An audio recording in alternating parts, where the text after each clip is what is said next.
Hey guys, it's me, Nina, and today I am here with my top 10 worst books of 2018 that I've read. I read 98 books in 2018, and there were some really great ones, which I will link my top 10 favorite books down below. But there were also some that I was just like, ugh. There was a lot of okay books as well, but let's just get into the worst of the worst. So the first one is A Wrinkle in Time, the graphic novel. I have not read the actual physical novel of A Wrinkle in Time, and I have not watched the movie. It got really popular because of the movie this year, so I decided to give it a chance when my library had the graphic novel, but I just didn't like it. I was very confused. It deals with like their dad goes missing, and they go into this like alternate world or alternate universe, and like her brother is like possessed by some evil. I don't know what happens because I was very confused the whole time. The library labeled this graphic novel as a YA, but they have the physical actual novel as a middle grade book. And let me tell you, if I don't understand this as a 20-year-old woman, how is a middle schooler supposed to understand? Maybe they do. Maybe I'm just stupid. I don't know. But I found this really confusing, and I hated it because of that reason. Next is The Midnights by Sarah Nicole Septana. So, I don't know. I don't even know why I read this, to be honest. It doesn't even look like something I would like. This was really heavy on music. So if you're really into music, this might be something you're interested in. I'm not a musician. I don't know all the like music stuff. So this was like a really slow, boring read for me. This deals with a girl whose dad is a rock star, but then he passes away. And she has that musical gene. Like, she is just like him in that way. Like, she wants music to be a huge part of her life, I guess. And then it deals with her having to figure out, you know, how to deal with the grief of his death. And I found this really fucking boring, and it was very slow. It's a chunky book. It's pretty chunky. Let's see how many pages. 407 pages in this book, so that's a lot for me to like drag through. I didn't like it. That's all we need to know. Next, I have Smothered by Autumn Chickless. I got this as an art copy for free through a giveaway, and I got really excited because I haven't won a giveaway in a while, and I was bored with this. It is labeled as a humorous debut crossover young adult novel about what happens when entering the real world means moving back in with your mother. And it's inspired by her real life, I suppose. But I didn't find this humorous. I didn't find it funny. I found it boring, and there was nothing to it. Like, I don't know. She just graduated college, but she can't find a job, and she won't settle for anything less than what she went to college for. Like, she won't, like, she's like struggling to have money, but she won't like get a waitressing job. She won't go work at McDonald's because that's like below her. It's like, okay, well, if you need money that bad, go find a job. Like, go work there for a little while. I'm not saying that's how you're going to spend the rest of your life, but if you need money that bad, then go do that. If you're so smothered, like, that doesn't make sense. And then there was one thing in here that made me really mad because she keeps saying how poor and broke she is because she doesn't have a job. But then she goes shopping for new clothes and she buys Steve Madden boots. And I'm just like, yeah, you're broke. I don't know. I was really annoyed the whole time with this book. I found it to be really stupid. I found like she was very condescending, and I didn't like it. I didn't like it. Moving on, we have Fur Keeps by Natasha Friends. Look at this cover. Okay. It's two people drinking coffee. There's a heart in the coffee. They're holding hands. For Keeps makes it all looks like a really romantic-y, lovey-dovey book, okay? And I'm not really into that all too much anymore. But it was on my shelf, and I wanted to read it before I got rid of it. This, to me, was not a lovey-dovey book. Most of this book, okay. So her mom and her dad are separated, and her mom is trying to move on. She found this guy that she likes, and she's like flirting. And this little ass daughter is a bitch. She's a little brat, okay? And she like is yelling at her mom and will not let her mother move on with her life, like the whole time.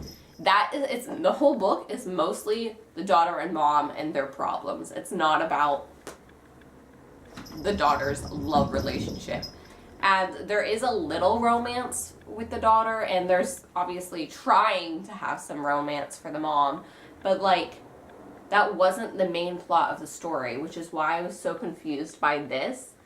She ends up going on like a hunt for who her dad is and like why he isn't in her life or whatever, and the main character was so annoying and she was such a brat. I think this is the one.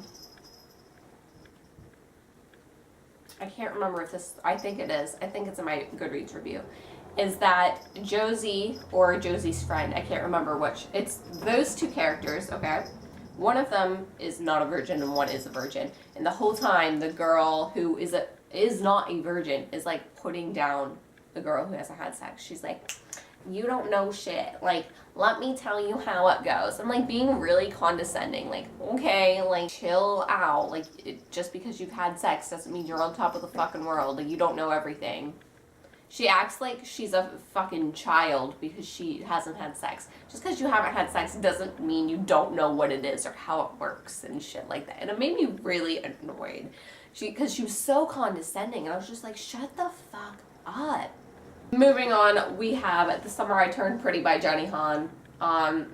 This is a trilogy, and this used to be really popular on BookTube, and I have no idea why, because this sucked.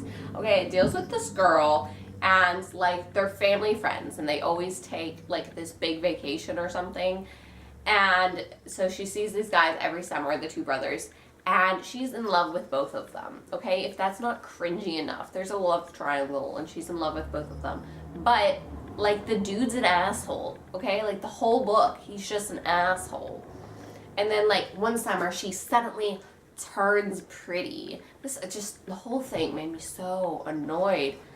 But she turns pretty, and they're both like, I'll get me some of that. And I'm just like, oh, so now you're interested. But then they continue to be assholes. And I don't get what the whole thing is. I found this book so cringy and so annoying, and this girl seems so desperate, and these guys were legit douchebags. Like, if this is what young girls look up to for a boyfriend, like, I feel bad for them, because what the fuck are we teaching girls? Like, this is stupid. And if any book should be burned, it should be this one. I'm not sorry. What am I saying? I'm not sorry. Next is This One Time with Julia by David Lamson. I also thought this was going to be like a cheesy, crappy, cringy contemporary romance. It wasn't. It was fucking weird. I don't even understand what the point of this book was. Let me read what the back says. Joe's twin brother Alvin disappeared, and with him went Joe's tenuous grip on life. The rest of it, the road trip, the maybe murder, the burned down house, all that came later. At 18, Joe is stuck in limbo. Directionless and simple, he blows through his inheritance playing poker and eating only cheeseburgers, pizza, and guacamole.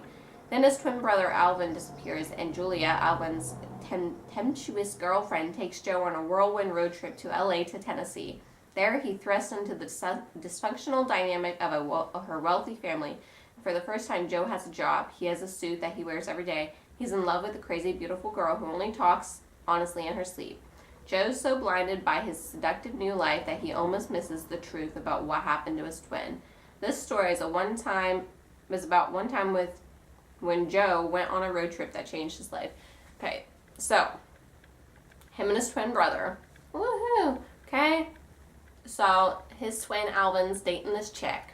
Okay, Alvin disappears, and then his twin shows up, and he's like, hey. And his twin is simple, is how they describe it. Like, he's not mentally there, really, okay? And there is a possible murder. They're, like, speculating that Alvin was murdered and shit. And then, like, Julia and the twin brother fall in love.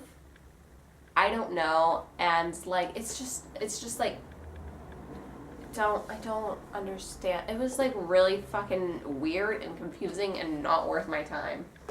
Then we have the Gallery of Unfinished Girls by Lauren Kratz. This wouldn't be too bad if you're into art, if you're really an art person. I am not an artist. I can barely draw stick figures, so this was not really my type of book. This is like a magical art book, if that makes any sense. This girl is really into art, and she discovers this building and this mysterious girl, and anything you create in the building is like amazing, but you can't take it out of the building. Like any evidence that was ever created, any pictures, anything like that, it doesn't exist. You can't take it out of the building. Like your beautiful art only exists in this building. And it was chunky for just that. It was boring and confusing, and I didn't like it. Maybe if I was into art, but I'm not. So we have another art book, Art Boss by Kayla Kagan. This was an art copy that I got for free through a giveaway. I don't even remember what this was about because it was so shitty. Oh yeah, I remember now. So this girl is an artist and she moves to the city. Let me read part of it for you. Piper is working as an assistant to a famous modern artist, making plans for art school in the spring and navigating both the new relationship with a difficult future classmate and challenging friendship with a fellow budding activist. Through it all, Piper must figure out what it means to live as a working artist and how to make art that matters. Okay, first of all, throughout this entire book, there's like text messages.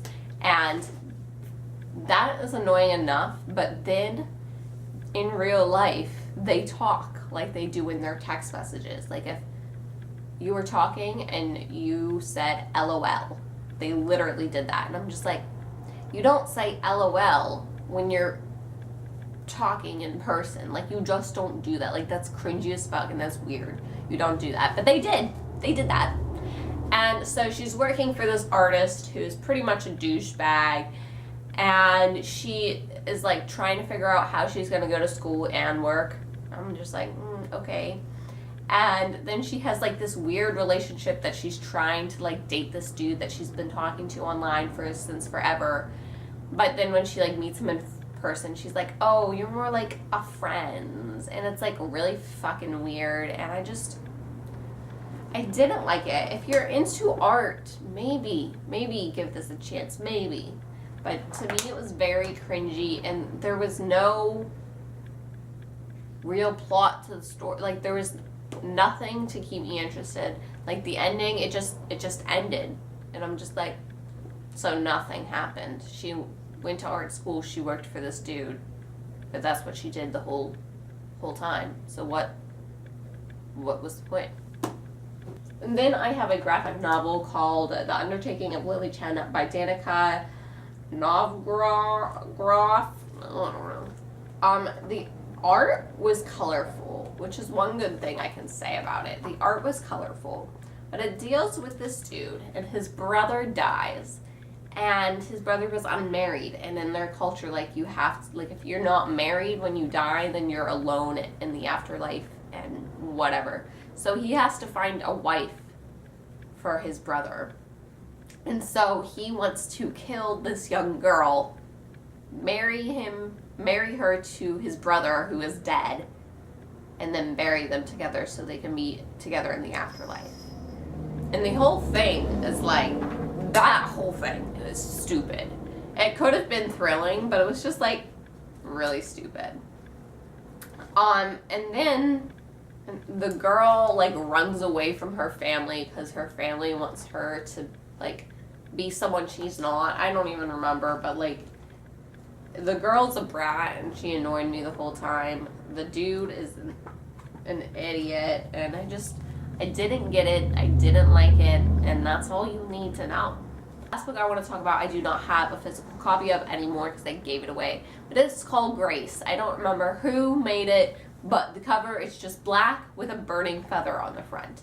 And it was so fucking stupid and confusing. So this girl is like kind of part of like this.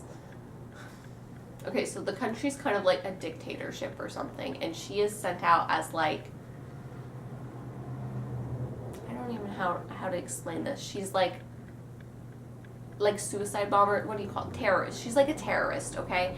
And she's called an angel. And I was very confused because on the back of the book, I thought they were legit angels. I thought this was an angel book, but she's not. They're like, the group of terrorists is called the Angels.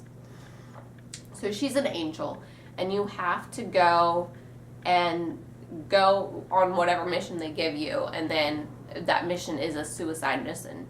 And she doesn't want to commit suicide and kill all these people, and so she like runs away. But if you ever get caught, like, they'll kill you. And so she's like running away, and she's on this train, and on this train she meets some dude, and they kind of just take this train ride together and talk about everything. And this dude is someone real important, but I don't remember who. And really, that's it. The train ride ends and the book ends. Nothing happens. Nothing happens. I thought she was like gonna get caught, there's gonna be some showdown, she's gonna like kill some people, she's gonna like get back at the people who hurt her, she's gonna escape, she's gonna fall in love with this dude. None of that happened. Nothing happened. The train ride ended and the book was over. And I'm just like, but what kind of story is that? You know? Anyway, those were my top 10 worst books of 2018. I will link my top favorites down below, along with my wrap-up of every single book that I've read this year. And I hope you have a wonderful day. Bye!